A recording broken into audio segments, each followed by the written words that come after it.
It's page 831. Mark chapter 3, 831. If you're using a recovery Bible, we're on page 1254. So we have been, as a church, going through the Gospel of Mark now for a couple of months. Going to still be going through it for 2 or 3 months. And so if you're new and you're going to be part of our faith family, we'd invite you to read the Gospel of Mark.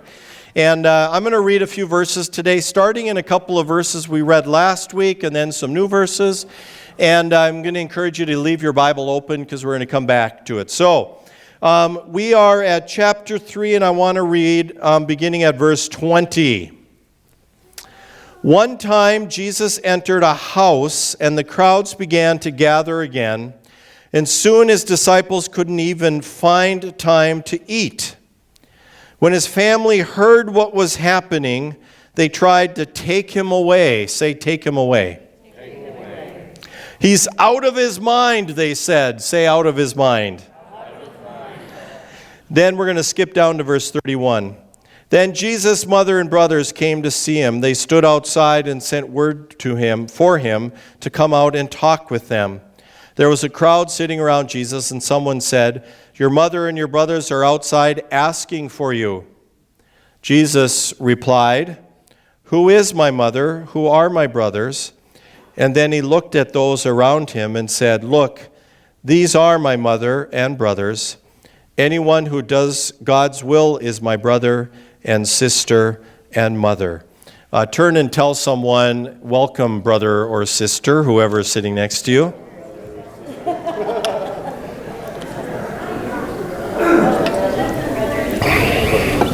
So if you were here last week, I shared a little story at the beginning of my message time, and I didn't share a joke, and people moaned and groaned, because as you all know, I have some of the best jokes around, and I work very hard on them. And so today, I brought 2.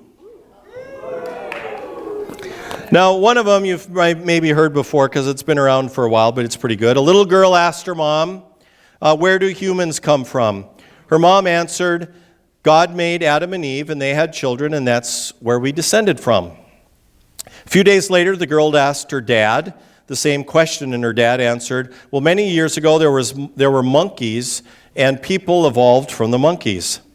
The confused little girl went back to her mom and said, "Mom, how in the world is this possible? You told me that people were created by God, and Dad said that people evolved from monkeys." Her mom said, "Well, it's very simple, dear. Dad told you about his side of the family, and I told you about mine."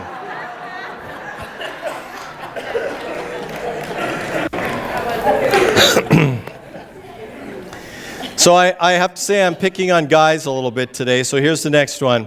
A man and his wife were sitting in the living room discussing their living will.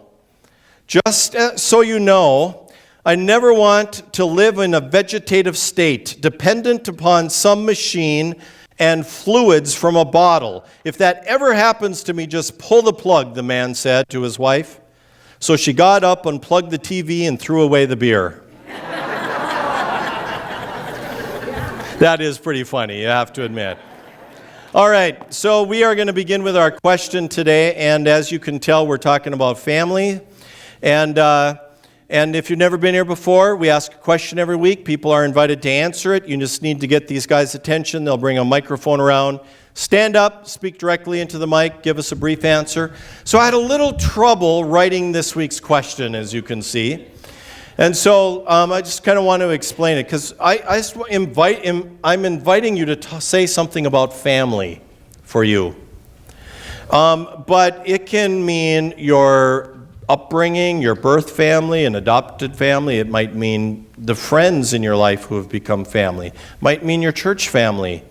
And I'm talking about trying to reveal some of the kind of vast array of things that this community may deal with in regards to what we call family. Things like how supportive they've been, or the letdowns we've had, the pain we've experienced, betrayals, separation, or things like acceptance and love. So we will just see if a few of us can help us out. Awesome. Flint? Hi, I'm Julie, everybody.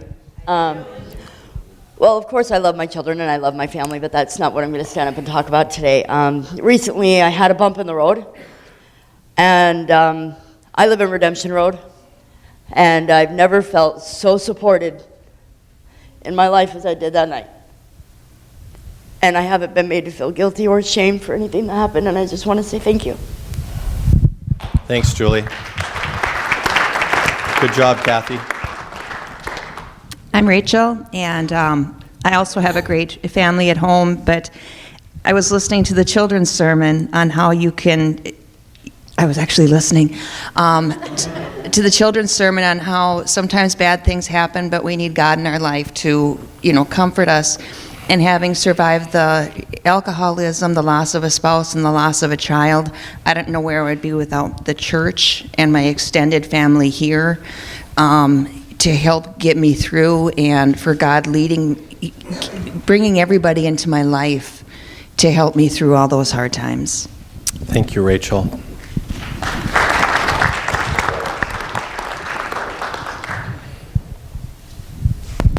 Good morning, everyone. My name is Doug. And I kind of have two groups of friends I consider. My pre-Lighthouse friends, my non-recovery friends that I still hang out with occasionally. And then I've got my Lighthouse, my recovery friends. And I took about a 2-year break from hanging out with my non-recovery friends after I got involved here in the Lighthouse. And an event here recently, one of my non-recovery friends developed lung cancer suddenly. And I felt the need to help him what I could.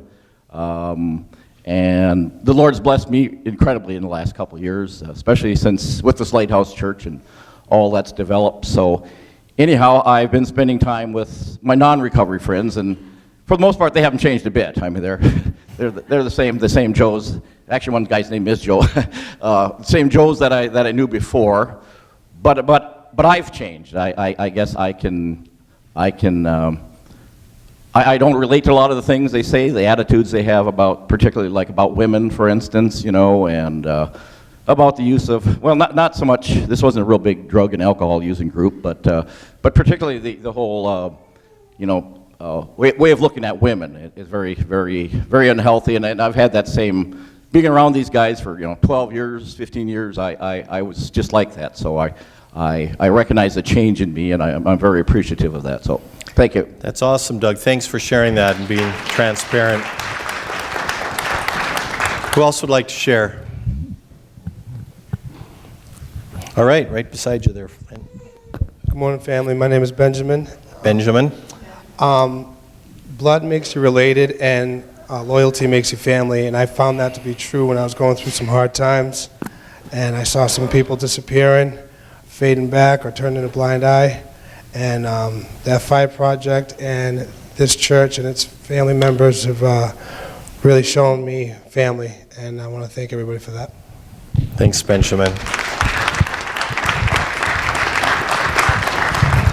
Hi, I'm Ann, and I tried to raise my boys to be very a loving family, very tight, and my middle son kind of had an issue last spring and pretty much disowned me, didn't want anything to do with me, and lo and behold, miracles happen. But one thing I learned when he let go of me and didn't want anything to do with me is that my church family was there and more supportive than I could have ever imagined. And because of the love I've learned from this family, he came back and has allowed me back into his life again. And so the thing I've learned is that, a blood family can let us down and can't fill every single need that we need. But because of this large group that I call family, there's always somebody here who can love and support me. Thanks, Ann.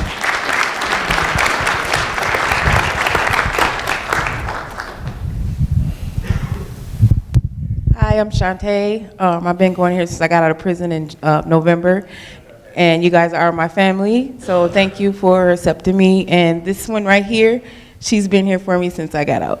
So this is my family right here. Jennifer. Hey, Shantae, thank you. Good job.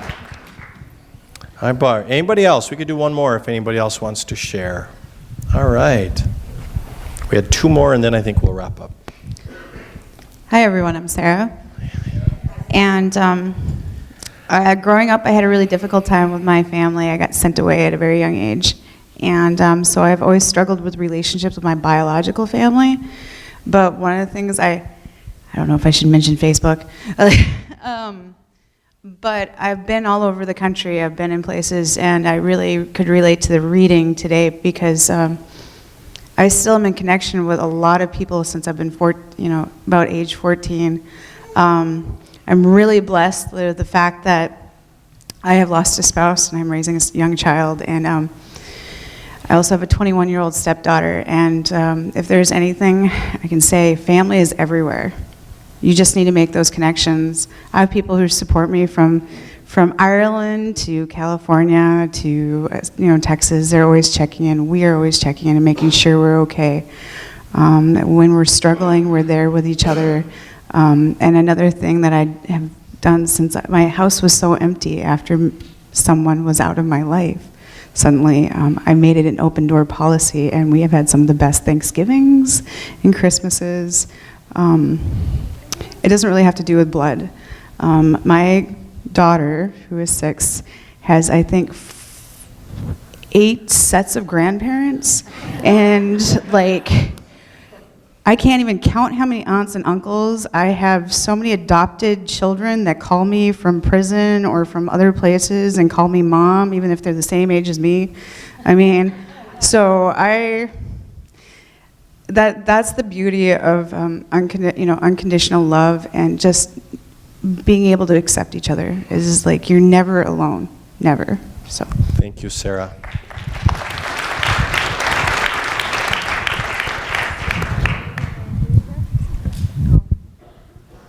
Hi, my name is Vicki Cryle, and I am Shannon Greger's mother. And right now, I'm going through a lot of different changes in my life where I need my family very much, and they're there every minute to support me, to help me. And I love them very much, and I want to thank them. Hopefully everything will turn out okay. Thank you, Vicki. Welcome today. I think we'll wrap up there, and this is a pretty universal question, so I bet everybody is able to answer it in some way, somehow, and so I encourage you to be thinking about it as you go today, and we do discuss this tonight at 6:30 if you're interested in coming back. So if you've been around the Lighthouse for a little while, you know that once in a while I tend to comment on how crazy you all are. And we are. I really lump myself into that. I've been a pastor my whole adult life. And in every church, there are crazy people, but we've kind of made it a specialty here. Mastered it, if you will.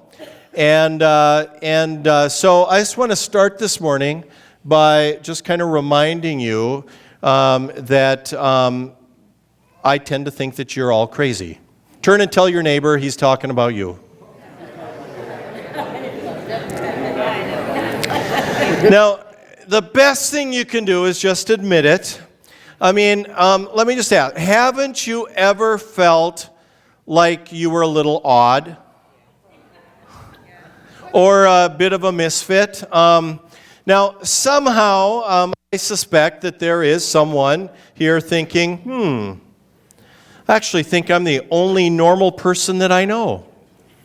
In fact, everyone else in my family is absolutely crazy. Everyone else I know is out of their mind. And if that's you, if that's what you're thinking, I want to let you know that you are probably the crazy one in your family. And you are the one that everyone else is talking about. So I want you to know that if you've ever felt like you were going crazy, or if you are crazy, it's part of the human condition. You and I live in a broken and sinful world. Our lives are filled with what the Bible calls sin, and brokenness. I make mistakes every day. And I am amazingly capable of doing things wrong. In fact, I have a tendency to do the wrong thing that I deal with every day. I have an amazing capability of hurting other people and myself. In life, every day, I encounter things that I cannot control, especially emotions. I mean, I find that there are times when I can't control things like my anger, or grief, or sadness, or depression, impatience, despair, frustration. So if you have ever felt like you were going out of your mind, or if you ever felt like you are or were crazy, then welcome to the human race. Turn and tell everybody, welcome to the human race. Because all it means is that you are truly human. And I remember when I was really kind of going through a dark period of my life, when I was dealing with depression and my own addiction. I remember, some of you will understand this. I just remember thinking, what is wrong with me? Anybody here ever thought that? What is wrong with me? Yeah, I mean, it's a pretty powerful experience. Now, I joke about this all the time, kind of as a way of drawing us together and putting us all on the same page, or maybe putting us on level ground, because it can be healthy to laugh at ourselves. Am I correct? But truth be told, it's not always a laughing matter. And I want to acknowledge that today. Our mental health is important. If you have a mental health disorder, it can be anything but funny. Depression can be debilitating. Other disorders make daily life nearly impossible to navigate. And you can feel like there is no way out. And your disorder, the issue that you deal with your mental health or struggle with, it becomes normative, becomes the new normal. And what you find is that your life just kind of begins to spiral out of control. Or for people in a healthy recovery, our addictions or substance use disorders, as they're known today, they can be funny as we tell stories about our past. But for those who are trapped in the cycle of substance use, they are no laughing matter.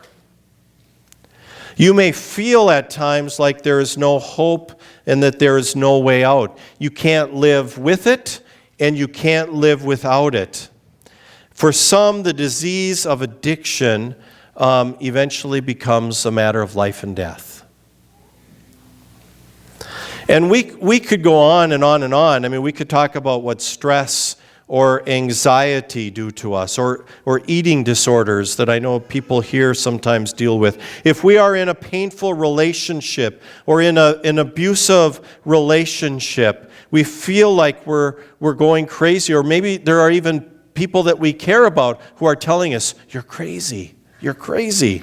You're crazy if you stay. You're crazy if you go. Grief can do the same thing to us. Fear, it can do the same thing. In fact, our fears are often at the root of many of our disorders. Aaron was talking earlier about something called Living Free, this curriculum that we're going to introduce to our church. And what it does is it deals with the underlying issues that often lead us to the mental health issues or the addictions that we deal with.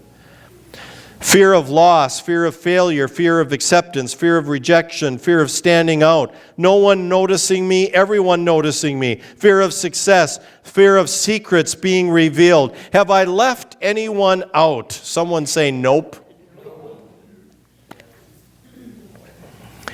So last week, if you were here, I've said that if you've ever felt or ever been told that you were crazy, or if you're ever kind of wondering if you were losing your mind, you're in good company. Not only is it part of the human condition, but the good company we keep is this man who lived about 2,000 years ago by the name of Jesus. And that's what we read today. So if you still have your Bible open, I want you to grab it and turn to Mark chapter 3. And I want to read verse 21 to just kind of remind you of what we read when Jesus' family comes. Verse 21 of Mark chapter 3, it says, when Jesus' family heard what he was doing, did you hear that? When they heard what Jesus was doing, they tried to take him away, saying, he's out of his mind. In other words, we think he's going crazy. So this is kind of interesting. I was thinking about that this week.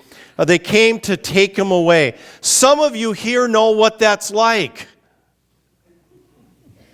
Some of you have had people come and take you away. Am I right?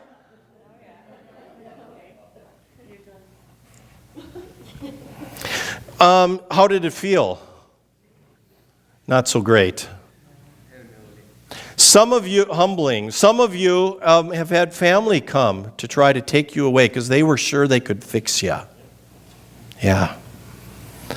And so they came because they thought Jesus was going crazy. And then if you skip down to verse 33, we leave a little bit in between, but what happens there? Jesus replies when they say his mother and brothers are outside looking for him.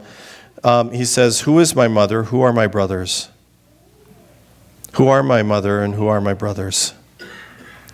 Jesus asks an important question, kind of a defining question in many ways. And frankly, it can be a life-altering question. Who is my family? That's what I want to ask this morning. Who is my family? And I suspect that it might resonate with some of you here today. For some of you, your biological family has given up on you. And for some of you, your biological family at least has distanced themselves from you, maybe for good cause. Or for some of you here today, I know you're separated from family. We have lots of people who are separated from their kids or separated from family, at least temporarily. It's very common around here. And it's kind of interesting because it was in Jesus' day too. To be disconnected from family. But for a different reason. You see, in Jesus' day, when people made a decision to follow Jesus, to actually believe in Jesus and change their life to follow him, they were kicked out of their family. They were ostracized from their family. They weren't welcome back home. And so for the people that Jesus is writing to, this question is pretty significant. Because a lot of the people that were spending their time with Jesus the 3 years while he was on earth, when Jesus was going to leave, they didn't have a home to go back to. And so Jesus, as we read just a little while ago, he answers the question. He says, then he looked at those around him and he said, look, these are my mother and brothers. Anyone who does God's will is my brother and my sister and my mother. Jesus is saying something very important here. And what he says is that if you are following him or if you're open to seeking him, do you hear me? If you are trying to follow him in your daily life or if you're open to seeking him, you get a new community in your life, like it or not.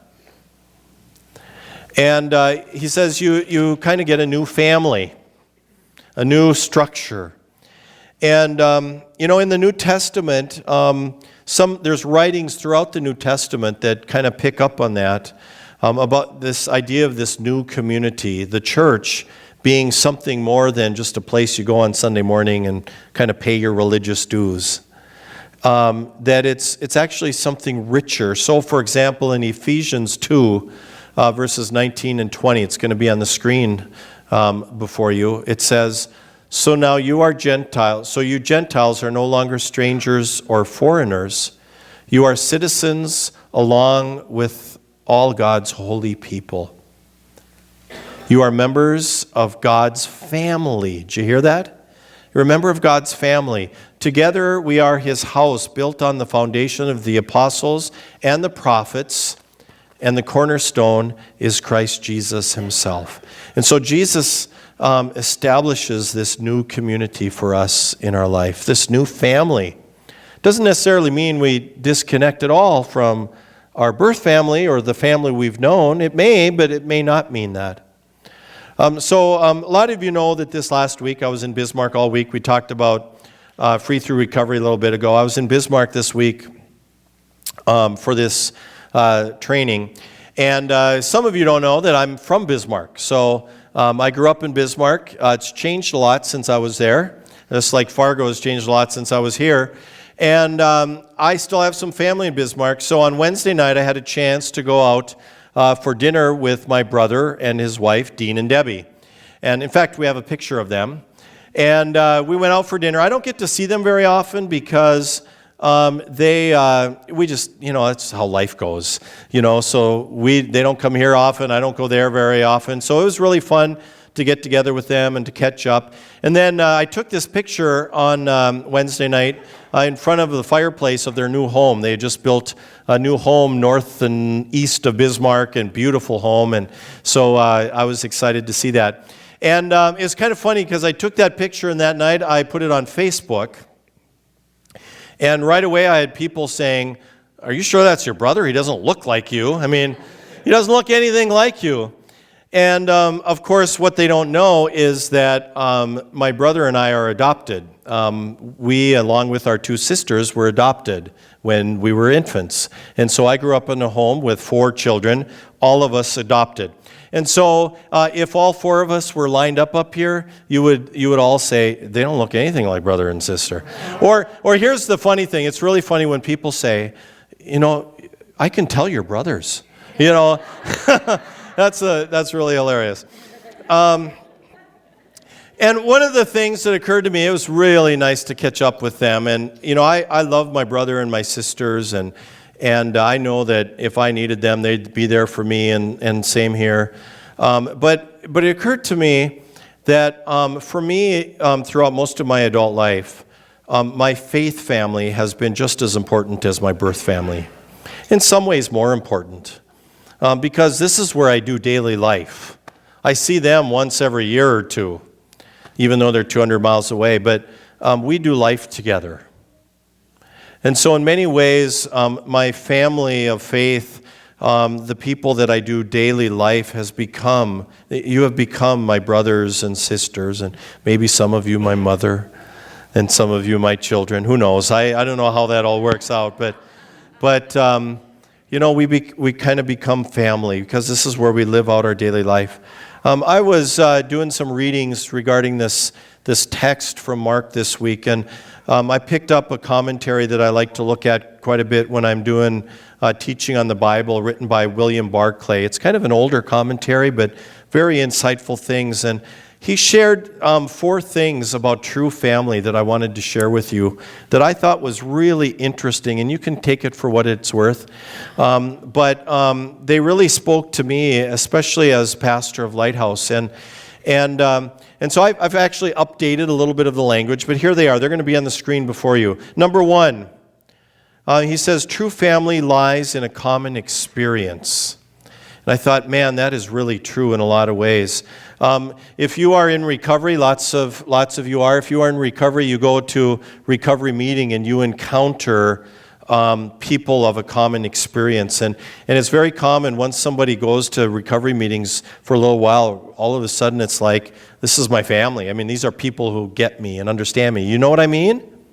And so, there's kind of that common experience because we've been through similar things.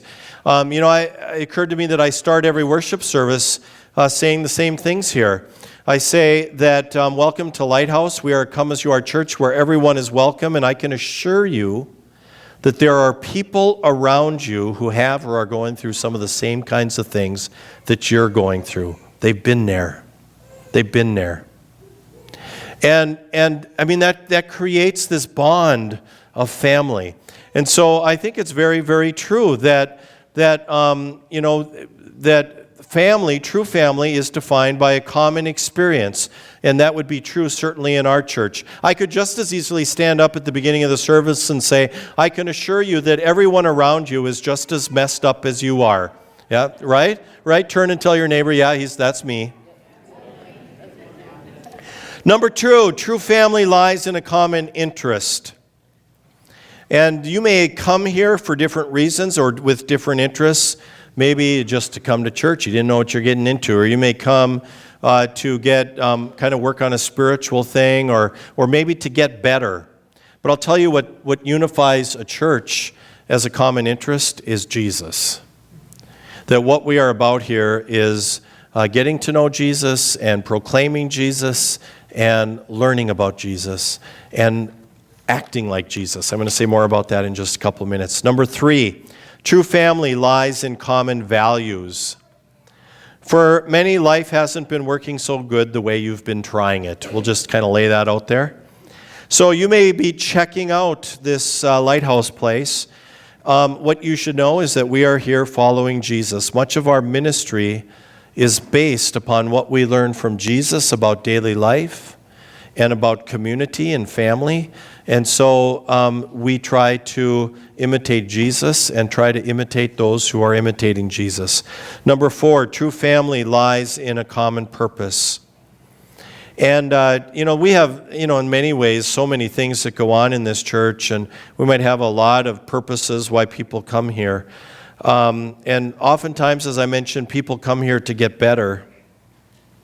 But I'll tell you the common purpose that exists for me and the reason why I started Lighthouse Church with the help of my wife and some others.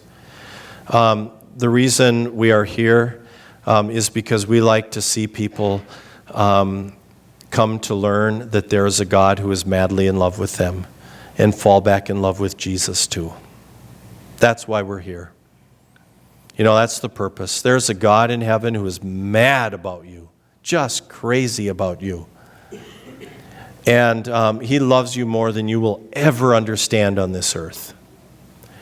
And our common purpose is we want people to know that, because I believe that it's that God in Jesus Christ who changes hearts and changes lives. So keep coming. I was thinking about our church family this week as I was going through my training in Bismarck. It was really intense training. I know you don't feel sorry for me. I was telling somebody we're on chairs like all day, hard chairs, uncomfortable. And, I think the guy who I was telling this to was a roofer or something. He was saying, yeah, quit whining, So okay. But it was long days. Mostly it was busy days, so I had to kind of cram in some preparation for today when I was able to find it. And I made it kind of part of my devotional life in my early morning time. I spent some time thinking about it. And it's kind of funny when you open yourself up to letting God speak to you, sometimes he does. That's kind of cool. And I kind of sensed as I was going through my early mornings this week that there were three things that I'll just say it, that I really sense God wanted me to tell you about family. That especially the family that I'm talking about this morning here at Lighthouse. And so I'm going to do this quick. We're going to wrap up, but I feel in my heart I want you to know this. The first thing that I want you to know is that in this family you have a loving Father. And man, that's so important. In this family you have a loving Father. And I want you to, this is risky, but I'm going to ask you to sit back and close your eyes for a second. And I'm going to read for you something that I read in my devotions, because I was reading through the book of Psalms this week, not all of it, but some Psalms. And I read Psalm 139, and God just spoke to me in it, and it felt almost like the room I was in was enveloped by His Spirit, and I thought, I got to tell people that this is what their Father is like. So sit back and listen to this. You can close your eyes if you want, but just listen to these words. O Lord, you have examined my heart and you know everything about me. You know when I sit down or stand up. You know my thoughts even when I am far away. You see me when I travel and when I rest at home. You know everything I do. You know what I am going to say even before I say it, Lord. You go before me and follow me. You place your hand of blessing on my head. Such knowledge is too wonderful for me, too great for me to understand. I can never escape from your spirit. I can never get away from your presence. If I go up to heaven, you are there. If I go down to the grave, you are there. If I ride the wings of the morning, if I dwell by the farthest oceans, even there your hand will guide me, and your strength will support me. Man, that's powerful stuff. And here's what I thought this meant, especially for some of you, because somebody here needs to hear this. Your heavenly Father will never fail you or abandon you. That's really important, because some of you, your earthly father has failed you or abandoned you. And I get that. And we equate our Father in heaven kind of on the same terms. But I want you to know that the Father in heaven I know and who I trust, and the one I'm telling you about, he will never abandon you and he will never forsake you. He will never give up on you. No matter how many times you fall down and get back up, you can come back to him. And he's just there with open arms every time. So, number 2, in Jesus we have an example of how to live. And I want to be clear, Jesus is a lot more than an example about how to live. But he is an example on how to live. And so, if you're trying, some of you have kind of been, around rooms where you hear the saying, just do the next right thing. Jesus mastered doing the next right thing. So look to him. Jesus knows all about doing the next right thing. And so I talk all the time about how if you want to know if you're growing spiritually, ask yourself, do I look more like Jesus today than I did before? Do I love people more like Jesus loved? Do I accept people more like Jesus accepted? Do I serve people more like Jesus served? Do I act more like people acted or like Jesus acted? And if so, then you're growing in your faith. If you are new to this whole church or faith thing, I encourage you to read the Gospel of Mark and then come back.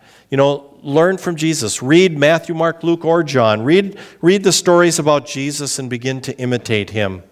Let your actions begin to shape your beliefs.